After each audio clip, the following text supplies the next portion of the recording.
Welcome to Stoic Daily Stoicism. Today we talk about a kind of man most people never notice until they can't forget him. He's not rich. He's not loud. He's not the smooth talker who memorized pickup lines or the nice guy who trades kindness for validation. He moves differently, low, grounded, deliberate. And what I'm about to share with you isn't in dating manuals or on trending podcasts. It's older than all of that. It comes from stillness, from discipline, from a mind trained to master itself. Most men chase the wrong things: tension, approval, image. But a few learn the art of quiet strength. These men don't compete to be noticed. They radiate presence until the room turns toward them. They live rent-free in her thoughts, not because of tricks, but because of truth. If you're still here, it means you sense there's more than surface attraction, more than swipes and small talk. So stay until the end. Because once you understand this, you won't need to chase. You'll attract by existing. Drop a comment. I'm in. Let's begin. Sign 1. The man who doesn't flinch. She's met the charming ones, the rich ones, the talkers. They all follow the same pattern: line in too soon, laugh too loud, adjust themselves to please her mood. But the man she can't forget is the one who doesn't flinch. He doesn't shrink when she tests him. He doesn't beg for attention when she pulls away. He stands still, calm as stone, eyes steady, breathing easy. Why? Because his sense of worth doesn't come from her reaction. It's anchored inside him. Most men perform for approval. They mirror her tone, soften their voice, offer constant compliments. But she's not searching for another admirer. She's looking for something real, energy that doesn't bend under pressure. Picture this. You're sitting in a cafe. She walks in elegant, magnetic. The whole room shifts toward her, but you stay grounded. No act, no panic. Just presence. She feels it immediately because it's rare. A friend of mine once met a woman at a seminar. Everyone else tried to impress her with achievements. He didn't. He simply asked, "What brought you here?" honestly. No agenda, no flirtation. Just curiosity rooted in calm. Later she told him, "You were the only one who didn't try to sell yourself." That's the power of a man who doesn't flinch. He doesn't chase validation. He doesn't run from silence. And because he stands firm, her mind starts to race. She replays the moment. She wonders why his calm unsettled her. It's simple. Stillness is magnetic in a world addicted to noise. Marcus Aurelius wrote, "You have power over your mind, not outside events. When you master that, nothing she does can shake you." And paradoxically, that's what makes her lean in. Sign 2. The mirror. Have you ever met someone who truly listens? No judgment, no interruptions, just presence? That's the mirror. He doesn't perform. He reflects. Most men pitch themselves like products, boasting, flexing, reciting stories meant to impress. The mirror does the opposite. He makes space. When she speaks, he hears not only her words, but the emotion beneath them. He asks questions that show depth, not "what do you do?" but "what drives you to do it?" And in that space, she exhales. For the first time, she isn't being sold to, she's being seen at a networking event. A woman told me she met a man who, after hearing about her exhausting week, simply said, "That sounds heavy. Is it worth what it's costing you?" No bragging, no fix-it speech, just truth in question form. She said that moment stayed with her longer than any flirtation that night. That's what happens when a man becomes a mirror. He doesn't try to dominate or impress. He reflects authenticity back to whoever stands before him. And in that reflection, people see themselves more clearly. Women remember that feeling of safety, of being understood. Because in a world where everyone's shouting to be heard, the one who listens becomes unforgettable. Seneca once wrote, "We have 2 ears and 1 mouth. So we may listen twice as much as we speak." The mirror lives by that rule. His silence isn't emptiness, it's attention sharpened into art. And that kind of attention, it feels like oxygen. Sign 3. The storm in his calm, there's a rare kind of presence that doesn't announce itself, yet fills the room. He doesn't walk in with swagger or flash. He doesn't talk loudly or dominate the space. But somehow eyes drift toward him. Why? Because beneath his calm lies a storm contained, disciplined, alive.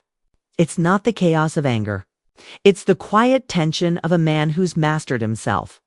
Most men think intensity means being aggressive, loud, or visibly dominant. But true power is like deep water still on the surface, unstoppable in depth. He doesn't flinch at pressure. When chaos rises, his breathing stays slow. When emotions swirl, he remains rooted.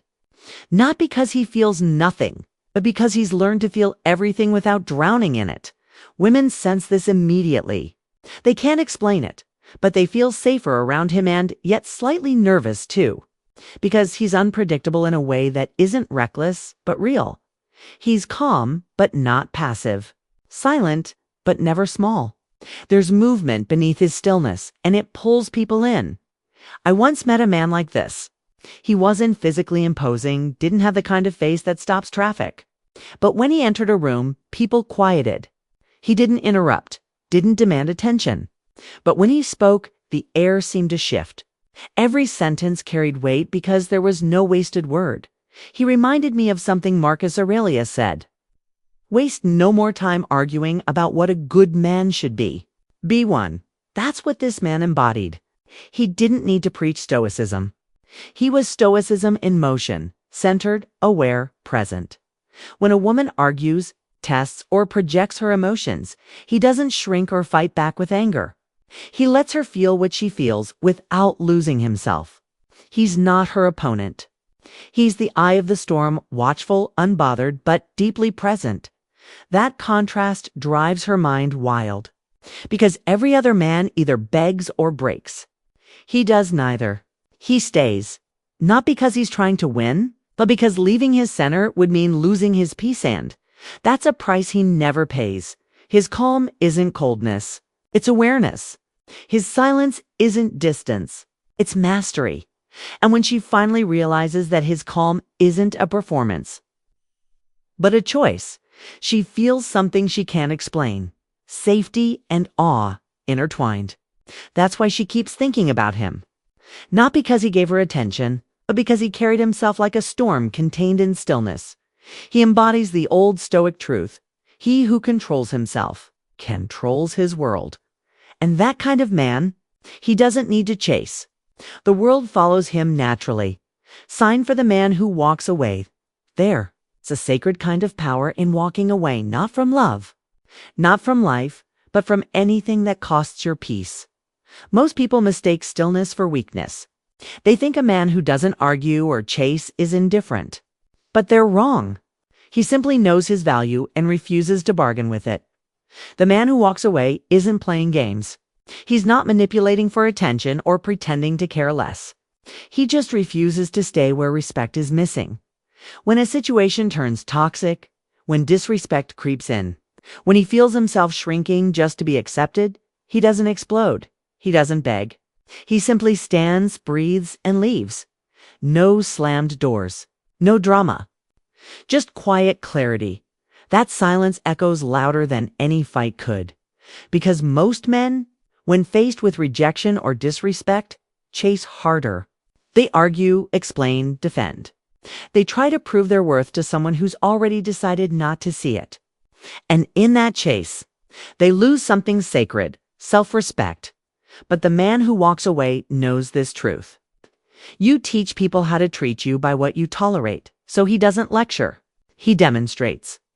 A friend of mine once told me about a moment that changed his life. He was seeing a woman who constantly compared him to others, who entertained attention from men online, always just friends. One day, after another argument, he simply said, "You're free to do what you want, but I'm free to walk away." And he did. No bitterness, no guilt, no explanations, just a clean exit. She thought he'd come back, but he didn't. Weeks later, she reached out, full of regret, but by then, he'd already outgrown the situation. That's what happens when a man values his peace more than his pride. Robert Greene once wrote, "The ability to walk away without looking back is the ultimate power." And it's true. Because walking away doesn't mean you stopped caring. It means you started caring about yourself enough to stop settling. Women don't forget that, because it's so rare. Every man talks about standards, but very few actually enforce them. The one who does becomes unforgettable. When you can leave with quiet strength, you communicate something deeper than words, that your life moves forward, with or without approval. And in that silence, when she realizes you're gone, truly gone, she feels it in her chest. Not because you punished her, but because your absence carries more weight than other men's presence. That's not cruelty. That's clarity. When you walk away from what diminishes you, you walk toward your own sovereignty. You stop chasing and the world starts turning to follow you. Because nothing is more magnetic than a man who doesn't need to stay where he isn't valued. He knows this truth. Peace is expensive, and he's willing to pay for it by leaving anything that costs it. Sign 5. The man with presence is rare. It's not about how you look, what you wear, or how loud your voice is. It's about how still you are inside when the world around you trembles. Most people aren't really present. They're distracted, anxious, scrolling through life instead of living it. They're here, but their mind is somewhere else, thinking about yesterday's mistake or tomorrow's problem. So when a man shows up, fully present, calm eyes, steady energy, focused on the moment, people feel it. Presence is not something you fake. It's something you cultivate. It's what happens when you've spent enough time alone to know yourself, when you've sat in silence, faced your demons, and made peace with them. That's what gives your gaze weight. That's what makes your words land. When you speak, you're not just filling space. You're drawing people in. Because you're not chasing their attention. You're grounded in your own. A truly present man doesn't rush to respond. He listens, not just with his ears, but with his entire being. And that makes everyone around him slow down too. When a woman talks to him, she feels something she doesn't feel with most men. Seen. Not looked at, not judged, but genuinely seen. He doesn't interrupt her to fix things. He doesn't dominate the conversation. He holds space. And that space, calm, grounded. Masculine becomes the safest place she's ever felt. That's the paradox of masculine. Energy. You don't need to say much to be felt deeply. Your presence communicates more than your words ever could. It tells her and the world, I am here. I am enough. I am not moved by noise. When you master presence, people naturally align to your pace. They start breathing slower around you. They drop their masks. Because your stillness gives them permission to do the same, Seneca said. He who is brave is free. And the bravest man is the one unafraid to be still, to feel everything without needing to escape it. When you carry that energy, you stop chasing validation. You start radiating authority. Not forced. Not aggressive. Simply felt. Presence is the invisible crown that can't be bought or faked. It's the mark of a man who has mastered the art of simply being. Sign 6. The man who turns pain into power. Every great man you've ever admired has one thing in common. He has suffered and used that suffering. Pain is a teacher most people run from. But Stoic men walk toward it because they know something others don't. That pain, properly faced, transforms you. When life breaks most people, it builds him. He doesn't ask, why me? He asks, what is this teaching me? That question changes everything. He understands that no challenge, no betrayal, no heartbreak is wasted if you decide to make it fuel. Every scar becomes a lesson. Every failure becomes a foundation. Every heartbreak becomes a sharpening of his focus. He doesn't hide from the world when he's hurt. He goes silent, works in the shadows, and emerges sharper.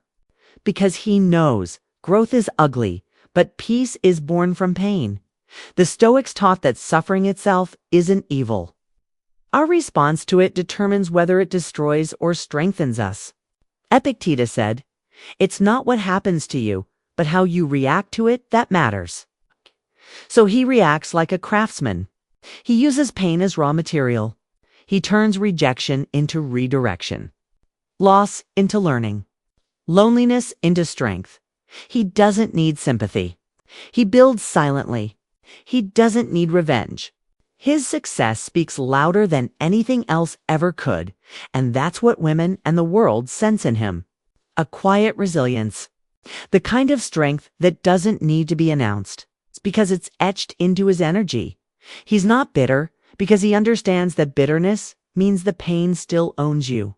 He's grateful because every wound taught him discipline, humility, and empathy. He's the man who can stand in the rain, look up, and whisper, "Thank you for making me strong," 'cause he knows, if you can endure pain with patience and turn it into progress, nothing can control you anymore. That's not just stoicism. That's freedom. Final reflection, the lion's mend in the end. The Stoic man isn't trying to be perfect. He's trying to be present. He's not chasing control over others, only control over himself. He understands that life is chaos wrapped in beauty, that people will misunderstand him, test him, even walk away from him. And still, he remains still. That's the lion's mind, silent, watchful, unbothered by the noise.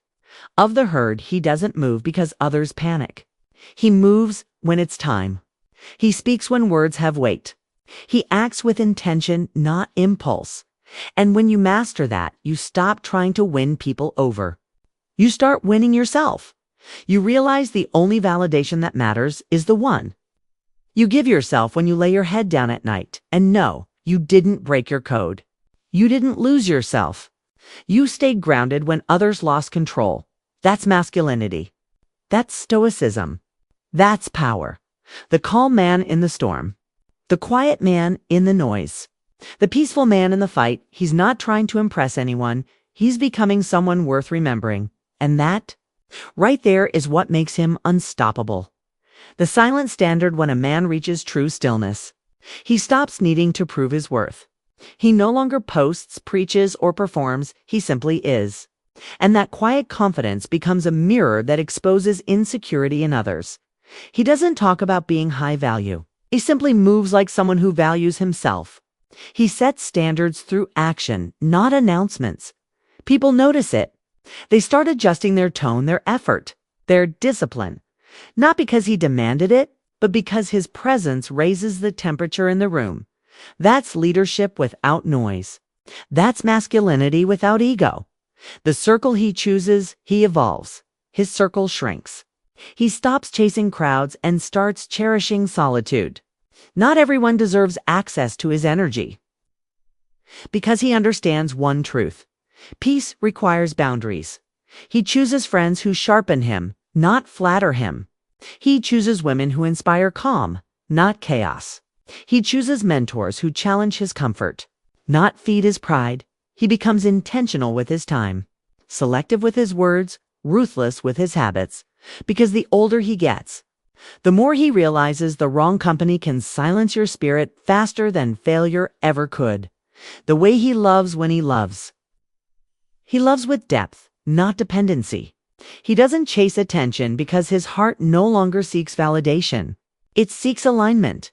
He knows real love isn't found through desperation, but through discipline.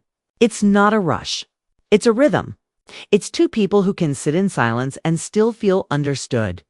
A Stoic man's love is steady, not performative, not chaotic. He doesn't beg for connection. He builds it. He doesn't own, he honors. He doesn't demand. He inspires because he's learned that real intimacy begins only when both people have made peace with their solitude. The way. He leads. He doesn't want to control people. He wants to influence them through example. He leads not by force, but by consistency. He doesn't preach strength. He embodies it. When others panic, he plans. When others gossip, he acts. When others talk about change, he becomes the change. That's why people follow him. Not because he's the loudest, but because he's the most centered. He carries the same philosophy Marcus Aurelius once wrote. Waste no time debating what a good man should be one. And in being one, he makes others remember what good actually looks like. The way he handles loss used to destroy him. Now it refines him. He understands that every ending is just the start of a quieter chapter. When something leaves his life, a job, a lover, a friendship, he doesn't resist. He exhales, thanks it for its lesson, and lets it go. He knows detachment isn't coldness, it's wisdom, because you can't hold on to the river and expect to see the ocean. So he practices what the Stoics called amor fati, love of fate. Whatever happens, he uses it. Whatever leaves, he releases it. Whatever hurts, he heals through it and through this rhythm. He becomes unbreakable, not because life stopped testing him, but because he stopped failing the same test. The way he speaks to himself when no one's watching, its inner dialogue defines him. He no longer speaks in self-doubt, but in self-direction, he replaces I can't with let's see what happens if I try. Hey? Replaces I failed with I learned. He replaces I need more with I have enough to begin. That's Stoicism in its purest. Form mastery of the mind before mastery of the world. Because he knows. If you control your inner voice, the outer noise loses all power. The quiet life of greatness in the final stage. He stops chasing success. He starts building significance. He doesn't care about followers. He cares about impact. He doesn't crave luxury. He values peace. He doesn't dream of being remembered. He focuses on being useful. He wakes early, not to prove discipline, but because dawn feels like peace. He works hard, not for applause, but because excellence is a habit. He gives quietly, helps privately, and builds things that outlast him. He's not rich in possessions, he's rich in composure. He's not addicted to being right, he's devoted to doing right. That's the highest level of masculinity. A man who no longer fights the world, he aligns with it. Final frame, becoming the still mountain at this level, he realizes something profound. He no longer becomes the stoic man. He returns to him. Because beneath all the noise, the strength, the lessons, that calm man was always there. He just needed silence to hear himself again. He now stands like a mountain, still grounded, eternal. Storms may come and go, but he remains. Not because he resists the storm, because he understands it. And when people look at him, they see more than a man. They see a mirror of what peace. The man who masters his reactions, there's a man who doesn't need to raise his voice to be heard. He doesn't argue to prove his point. He doesn't lash out when someone disrespects him. He doesn't need to because he's mastered something 99% of people never do. His reactions, most men believe control means dominance. That strength is about overpowering others, proving you're right, winning the last word. But the stoic man, the grounded one, knows better. He knows true strength is invisible. It lives in the moments you could explode, but you choose silence instead. When she tests him, when the world provokes him, when chaos stares him in the face, he breathes. Just one deep breath. That's all it takes to separate the boy from the man. He's not numb. He feels everything, the anger, the frustration, the sting of disrespect. But instead of letting those feelings drive him, he lets them pass through him like wine through the trees. And that's what unsettles people. Because most are ruled by emotion. They react before they think. They burn bridges in seconds. They confuse passion for purpose and temper for truth. But the man who has mastered himself knows that. Emotion is just energy. And energy, when harnessed, becomes focus. Marcus Aurelius wrote, "You have power over your mind, not outside events. Realize this, and you will find strength." He understood what few men ever learn, that peace is not the absence of storms. It's learning to stand still in the middle of one.